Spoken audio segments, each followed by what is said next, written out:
Ladies and gentlemen, we are back with another amazing edition of Sports for Less Daily Updates. And I've sectionalized today's updates into two. The first one is about two players who are in line to commit their full international future to Nigerian football, specifically to our very own Super Eagles. And the second story is the most sensitive to Nigerian football enthusiasts. NFF challenging the eligibility status of 7 DR Congo players. There's a new update and we're checking it out in this video. Before I proceed with the details of all the stories coming up, quickly let's do it together. If you're new on this platform, subscribe to the channel, hit on the post notification bell for more updates. Let's show love to the platform and video by liking and sharing to other social media platforms. My name is Solomon Kwadwo Asante, your only nomenclature with the engineer's philosophy in sports, the only Ghanaian who has declared his full support for Nigeria sports with a Nigerian name, the only one, Solomon Chukwu Emeka. Please, let's drop our decent comments in the comment box for special shoutouts in my subsequent videos. I'll also be giving out some shoutouts under this video. Straightforward. Let's get into the video and start from two players who are in line to commit their full international future to Nigerian football. This time around, we know that they'll be coming in for our very own Super Eagles. And the first player to talk about is George Ilenikhena, who plays his club football for AS Monaco in the French Ligue 1. Monsieur Eric Sekou, head coach of the Super Eagles, is a huge fan of this player and has met him for a discussion with the idea of playing for the Super Eagles of Nigeria, very own. But this player told Monsieur Eric Sekou with his entourage that at this moment he is waiting for French national team call-up. And you and I can unambiguously state that it looks a distant relative for him joining the French national team. The only option left of which he might get playing time is our very own Super Eagles of Nigeria.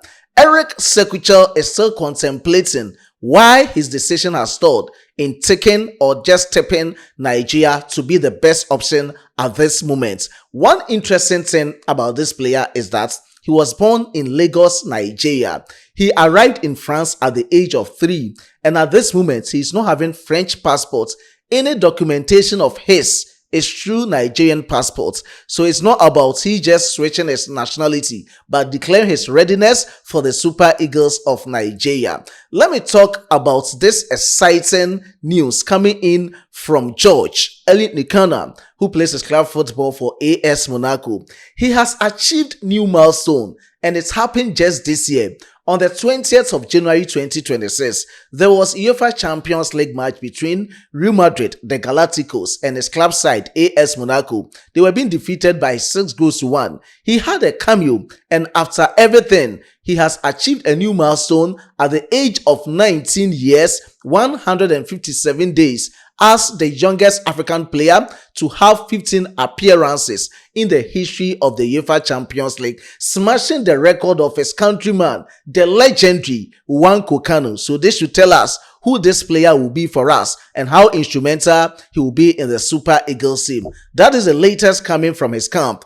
Across all competitions this season for AS Monaco, he has played 20 games. He has scored 4 goals. He is yet to assist. He was born on the 16th of August 2006. Currently, he is 19 years with some days. But in August 2026, he will be 20 years. I've spoken extensively about him, how instrumental he will be to the Super Eagles team. He is a potential striker of which we can rely on when it comes to the Super Eagles team as a potential replacement to our goal poacher, Victor Osimhen. That is it about our very own George Ilenikhena, who plays his club football for AS Monaco, predominantly as a center forward. Away from his camp, let me talk about this player, Femi Seriki, who plays his club football for Sheffield United. During the 2025 AFCON tournament, or some few days before the commencement of the AFCON tournament, we all know that we had big blows coming in from 2 injuries, Benjamin Fredericks and Ola Aina. So they were being excluded from the final man squad for this AFCON tournament. And the only option left at the right back position for the Super Eagles was our very own Bright Osai Samuel, of which the Nigerian Football Federation offered 2 options to Eric Sekou in the English Championship, in the name of Ryan Alibiasu, who plays his club football for Blackburn Rovers, and also Femi Seriki, who plays his club football for Sheffield United. And at the end of further scrutiny from Eric Sekuchel and his technical team, they concluded that Femi Seriki is the best option for the Super Eagles right back position. But he told them that he just returned from injury and there is no possibility of joining the Super Eagles for the 2025 AFCON tournament. That is why Eric Sekuchel and his technical team opted for Ryan Alubiasu, of which we saw his exploits, especially Nigeria versus Uganda, the third game for the Super Eagles in the 2025 AFCON tournament. So that is a brief story about this player. And at this moment, Eric Sekuchel is still engaging this player as he coming to play for the Super Eagles of Nigeria, or still relying for a national team call-up in the Three Lions of England. This is a player who is just 22 years, and looking at his exploits at Sheffield United, he plays predominantly as a right back. He can also play as a right midfielder. Statistically, this season for Sheffield United, he has played 23 matches. He has assisted 4 times, and he has also scored once in the English Championship. He's a right back who can sprint in, sprint out, send in balls in terms of crosses, who is a good progressor of the ball when we are taking transition of the game. A lot of attributes about this player, and subsequently, whatever will transpire about his decision in playing for Nigeria or committing his full international future to the Super Eagles. I will keep you updated.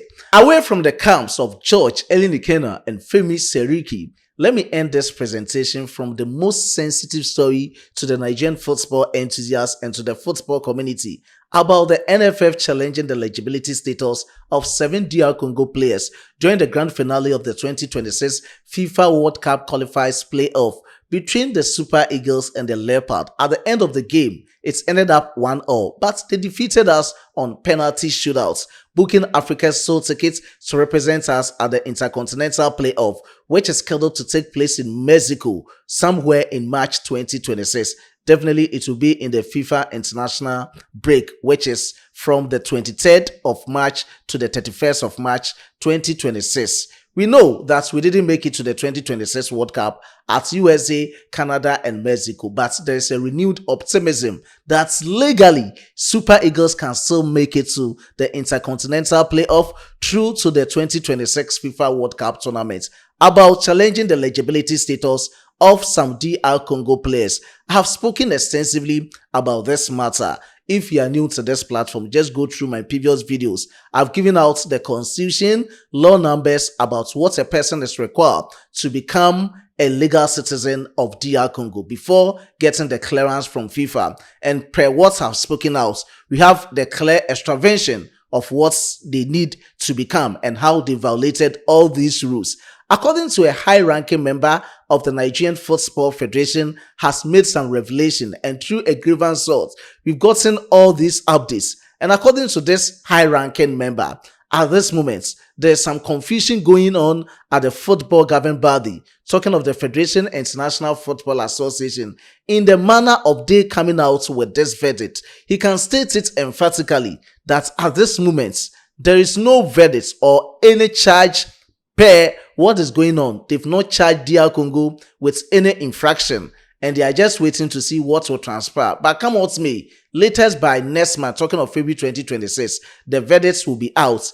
If the verdict comes out of favor for the Super Eagles, and if it doesn't go per the justice they want, they will head towards with an appeal going into the Court of Arbitration for Sports, talking of CAS. So looking at this whole issue, there is no way NFF is going to sleep on this case. If it doesn't work in that way and that manner from FIFA, they'll be heading towards to CAS to know how best their appeal can work. Let me authenticate it with the latest updates based on the revelation with the new developments coming in from the high-ranking member of the Nigerian Football Federation.